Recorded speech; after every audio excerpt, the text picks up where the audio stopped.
नमस्कार दोस्तों, मेरा नाम है सोनू और आप देख रहे हैं हमारा हिंदी यूट्यूब चैनल हिट्सन। तो आज का हमारा जो टॉपिक है, इसमें हम प्लम्बर ट्रेड के छात्रों के लिए प्रीवियस ईयर का एक क्वेश्चन पेपर लेकर के आए हैं।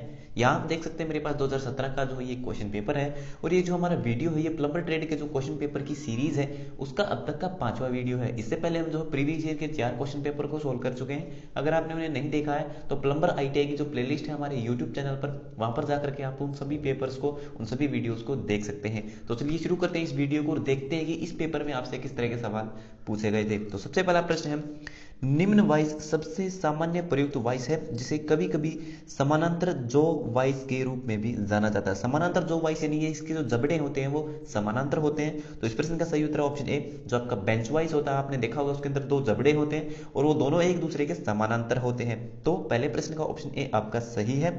दूसरा प्रश्न है, निम्न में से ढलवा लोहा प्लेट है जिसमें जिसमें वर्गाकार अथवा आयताकार शीर्ष होता है, जो अच्छी तरह से संबंध मशीन युक्त भुजाओं के साथ वास्तविक और वर्गाकार प्लान्ड होती है, यानी उसको अच्छी तरीके से तैयार किया गया होता है, उसका सरफेस बिल्कुल प्लेन होता है। तो वो कौन सा होता है? वो होती है आपकी सरफेस प्लेट। तो दूसरे प्रश्न का ऑप्शन बी आपका सही है। तीसरा प्रश्न है, डैश एक सामान्य औजार है जिसका इस्तेमाल समकोणों से टू सरफेस तक सीधी रेखाओं तक स्क्राइबिंग के लिए किया जाता है। तो वो कौन सा टूल है जिसके माध्यम से हम जो है टू सरफेस तक सीधी रेखाओं तक स्क्राइबिंग के लिए करते हैं? तो वो होता है आपका ट्राई स्क्वायर, यानी कि समकोण पर रेखाओं खींचने, यानी कि समकोण पर रेखाएं खींचने के लिए हम किसका यूज करते हैं? उसके लिए हम ट्राई स्क्वायर का यूज करते हैं। और ट्राई स्क्वायर को हम जो है गुणिया भी कहते हैं। और 90 डिग्री का कोण चेक करने के लिए हम जो है ट्राई स्क्वायर का भी यूज करते हैं। चौथा प्रश्न है, निम्न में से किसका इस्तेमाल एक्सेंट्रिक होल को वापस सही केंद्र तक खींचने के लिए किया जाता है, जिसमें ड्रिलिंग ऑपरेशन के दौरान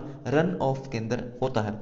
जब आप ड्रिलिंग करते हैं किसी जॉब पर और आपका जो सेंटर है वो खिसक जाता है दाएं या बाएं किसी भी तरफ, उसको सही सेंटर में लाने के लिए वापस से हम किसका यूज करते हैं? तो उसके लिए हम डायमंड पॉइंट छेनी का यूज करते हैं। तो चौथे प्रश्न का ऑप्शन ए आपका सही है। पांचवा प्रश्न है, निम्न का प्रयोग चिपिंग और कटिंग और मार्किंग में पंच करने में स्ट्राइकिंग छेनी के लिए किया जाता है। तो जो आपकी छेनी होती है उसका इस्तेमाल हम जो है चिपिंग यानी कि किसी भी धातु को छीलने के लिए भी करते हैं, कटिंग के लिए भी करते हैं और मार्किंग करने के लिए भी करते हैं। तो पांचवें प्रश्न का ऑप्शन ए आपका सही है, छेनी। छठा प्रश्न है, निम्न का इस्तेमाल छेदों में आंतरिक थ्रेड बनाने के लिए किया जाता है। तो किसी भी जॉब के अंदर जो है ड्रिल होल के अंदर इंटरनल यानी कि उसके अंदर चूड़ियां बनाने के लिए हम किसका यूज करते हैं? हम उस समय जो है टैप का यूज करते हैं, जिसे हम टैपिंग कहते हैं। तो छठे प्रश्न का ऑप्शन बी आपका सही है, टैप। सातवां प्रश्न है, निम्न में किसका इस्तेमाल बोल्ट अथवा रोड की सतह पर बाह्य थ्रेड बनाने के लिए किया जाता है? यानी कि किसी भी जॉब पर जो है बाहरी चूड़ियां बनाने के लिए हम किसका यूज करते हैं? उसके लिए हम डाई का यूज करते हैं। तो सातवें प्रश्न का ऑप्शन ए आपका सही है।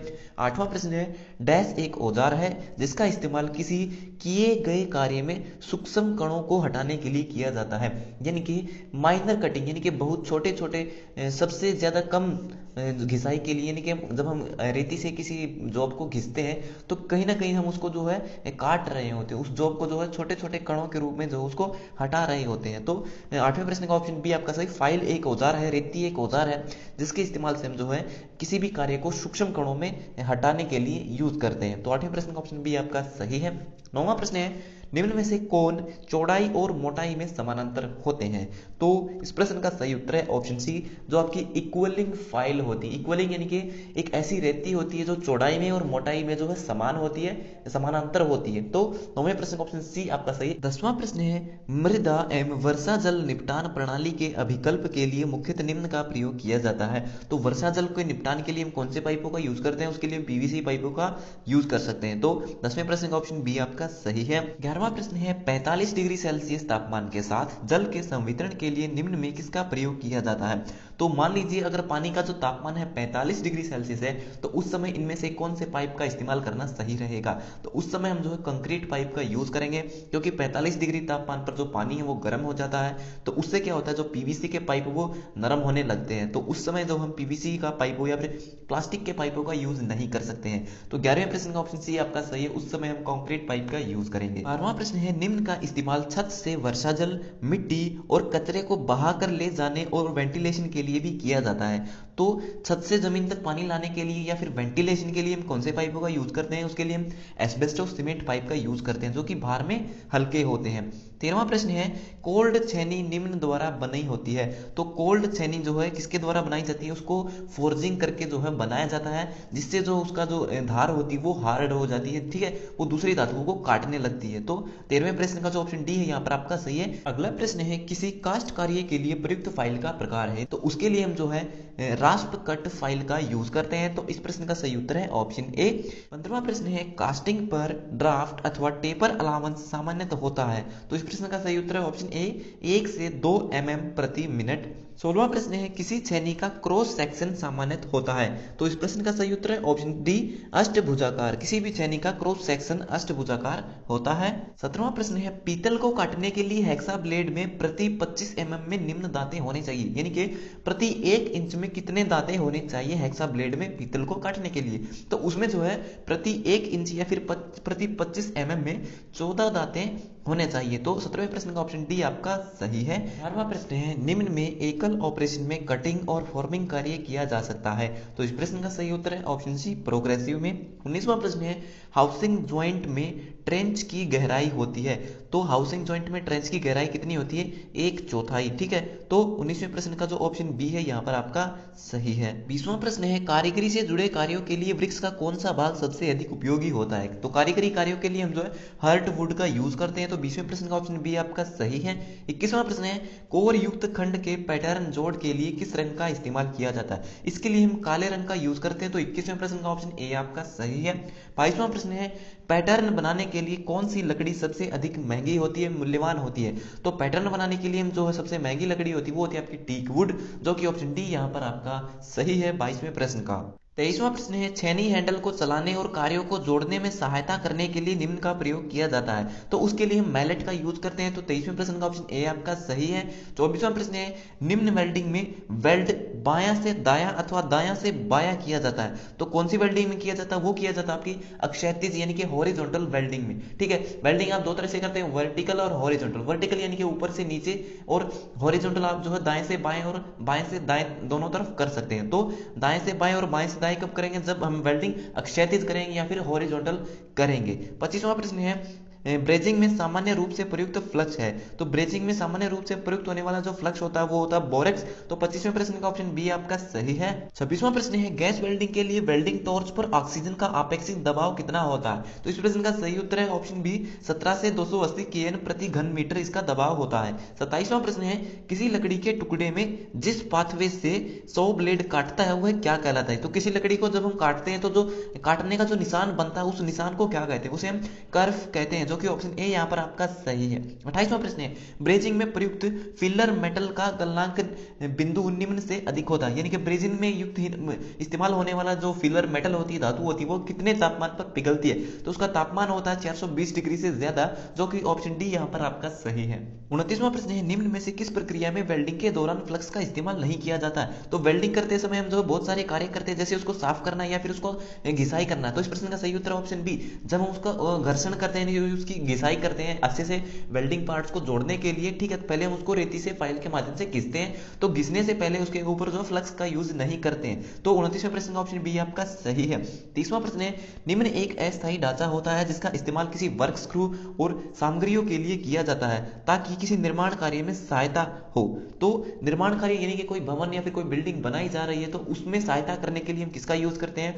उसके लिए जो हम एक ढांचा तैयार करते हैं जिसे हम स्कैफोल्डिंग कहते हैं। स्कैफोल्डिंग क्या होता है? आपने गाँव में देखा होगा, जब कोई मकान बिल्डिंग कोई घर बनाया जाता है तो जो मिस्त्री होता है, राजमिस्त्री होता है, वो एक पैड बनाता है, ठीक है। उस पैड को जो क्या कहते हैं, उस पैड को सामान्य शुद्ध हिंदी भाषा में मचान बोलते हैं। तो वो जो मचान होती है उसे आम भाषा में जो पैड कहते हैं, उस पैड पर बैठ करके मिस्त्री काम करता है और उसे इंग्लिश में जो है स्कैफोल्डिंग कहते हैं। तो 30वें प्रश्न का ऑप्शन ए आपका सही है। 31वां प्रश्न है, सीवरों का न्यूनतम अनुवांशित व्यास कितना होता है? तो सीवर लाइन जब हम बिछाते हैं तो कम से कम जो उसका व्यास, उसका जो पाइप होता है उसका व्यास कितना होना चाहिए? तो कम से कम जो सीवर लाइन का व्यास है वो 15 सेंटीमीटर यानी कि 6 इंच होना चाहिए। तो इस प्रश्न का सही उत्तर है ऑप्शन सी। 32वां प्रश्न है, दीवारों पर बाद की परतों में निम्न का इस्तेमाल किया जाता है। तो दीवारों पर किसका इस्तेमाल करते हैं बाद में? तो प्लास्टर का यूज करते हैं, यानी कि उस पर प्लास्टर करते हैं। तो 32वें प्रश्न का ऑप्शन सी आपका सही है। 30वां प्रश्न है, सामान्यतः लेटरल्स के लिए हाउस कनेक्शन बना होता है। तो लेटरल्स जो किसका बना होता है? वो जो आपका पीवीसी का बना होता है सामान्य तौर पर। 33वें प्रश्न का ऑप्शन बी आपका सही है। 34वां प्रश्न है, निम्न के कारण अस्थायी कड़ापन आता है। अस्थायी यानी कि जो आपका पानी होता है उसके अंदर अस्थायी काढ़ापन यानी कि अस्थायी खारापन क्यों आता है? तो अस्थायी खारापन आता है आपके मैग्नीशियम कार्बोनेट की वजह से, जो कि ऑप्शन बी यहाँ पर आपका सही है। 35वां प्रश्न है, वाटर गेज के इंचों में मापित प्रवाह के दाब को कहा जाता है। तो उसे क्या कहते हैं? उसे हम स्थैतिक दाब कहते हैं। तो 35वें प्रश्न का ऑप्शन ए आपका सही है। 36वां प्रश्न है, हाइड्रोलिक प्रेस निम्न सिद्धांत पर कार्य करता है। तो हाइड्रोलिक प्रेस जो है किस सिद्धांत पर कार्य करता है? वो पास्कल के नियम पर कार्य करता है। तो 36वें प्रश्न का जो ऑप्शन सी है यहाँ पर आपका सही है। 37वां प्रश्न है, बर्नौली का समीकरण निम्न के संरक्षण के लिए होता है। तो बर्नौली का समीकरण जो है किसके संरक्षण के लिए? तो वो ऊर्जा के संरक्षण के लिए होता है। तो 37वें प्रश्न का ऑप्शन ए आपका सही है। 38वां प्रश्न है, चिमनी निम्न सिद्धांत पर सबसे बेहतर कार्य करता है। तो चिमनी किस सिद्धांत पर सबसे अच्छी तरीके से कार्य करता है? तो बर्नौली के सिद्धांत पर चिमनी जो है काफी अच्छी तरीके से काम करता है। तो 38वें प्रश्न का ऑप्शन सी आपका सही है। 39वां प्रश्न है, निम्न छोटे बल का प्रयोग कर भारी वजन को उठाता है। तो भारी वजन को उठाने का काम कौन करता है? जैक करता है। तो इस प्रश्न का सही उत्तर ऑप्शन डी, जो आपका हाइड्रोलिक जैक होता है उसके माध्यम से हम भारी वजन को उठा सकते हैं, ठीक है। और प्रेस करने का, दबाने का काम कौन करता है? वो होता है आपका हाइड्रोलिक प्रेस, जो कि ऑप्शन ए है। तो 39वें प्रश्न का ऑप्शन डी आपका सही है। 40वां प्रश्न है, वाटर हैमर सामान्यतः तब होता है जब अचानक एक वाल्व किसी पाइपलाइन के अंत में बंद हो जाता है और किसी पाइप में प्रेशर वेव प्रोपेगेट को निम्न भी कहा जाता है। उसे हम क्या कह सकते हैं? उसे हम जो है हाइड्रोलिक शॉक भी कह सकते हैं। तो 40वें प्रश्न का ऑप्शन बी आपका सही है। 41वां प्रश्न है, किस प्रकार के पाइप फिटिंग में दो पाइपों के कंटेंट को एक पाइप में एक साथ बहने दिया जाता है? तो वो फिटिंग होती है आपकी लेटरल फिटिंग। इसमें क्या होता है? दो पाइप जोड़े जाते हैं और वो दोनों पाइपों का मटेरियल है वो एक पाइप से होकर गुजरने लगता है। तो इस प्रश्न का सही उत्तर option D, lateral pipe fitting. 42वां प्रश्न है, जल में विद्यमान कार्बनिक अशुद्धियां फिल्टर माध्यम के शीर्ष पर एक परत बनाती है, ऐसी परत को कहा जाता है। तो जब पानी को जो साफ किया जाता है, जब उसको फिल्टर किया जाता है तो उसके ऊपर एक परत बन जाती है अशुद्धियों की, उसे क्या कहते हैं? उसे हम डर्टी स्किन कहते हैं। तो 42वें प्रश्न का ऑप्शन सी आपका सही है। 43वां प्रश्न है, निम्न एक कृत्रिम जल भंडारण जलाशय या फिर तालाब है। तो कृत्रिम जल भंडारण कौन सा? जो आपका सिस्टम होता है डब्ल्यूसी के ऊपर लगाया जाता है प्लस करने के लिए, सिस्टम में जो हम पानी को भरकर रखते हैं, स्टोर करते हैं, तो वो एक कृत्रिम जल भंडारण का काम करता है। तो 43वें प्रश्न का ऑप्शन ए आपका सही है। 44वां प्रश्न है, दाब आपूर्ति मुख्य नालियों में वाटर हैमर दाब को निम्न द्वारा कम किया जाता है। तो वाटर हैमर के प्रेशर को कम करने के लिए किसका यूज करते हैं? उसके लिए हम प्रेशर रिलीफ वाल्व का यूज करते हैं। तो 44वें प्रश्न का ऑप्शन सी आपका सही है।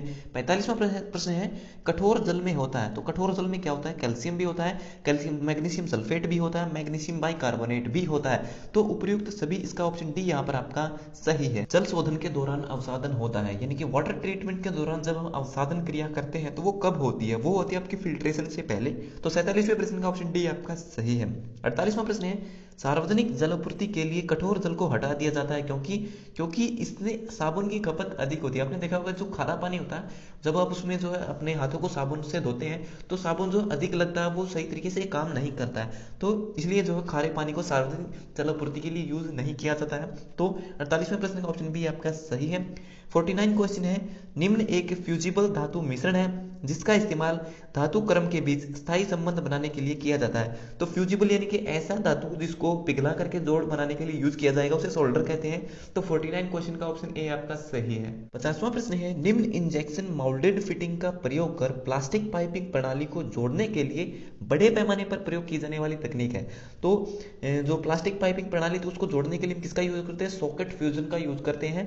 तो 50वें प्रश्न का ऑप्शन ए आपका सही है। तो ये हो गए हमारे आज के सभी प्रश्न कंप्लीट। और वीडियो देखने के लिए धन्यवाद। अगर आपका कोई सवाल है तो आप कमेंट बॉक्स में लिख करके पूछ सकते हो। तो मिलते हैं हमारी अगली वीडियो में, तब तक के लिए नमस्कार।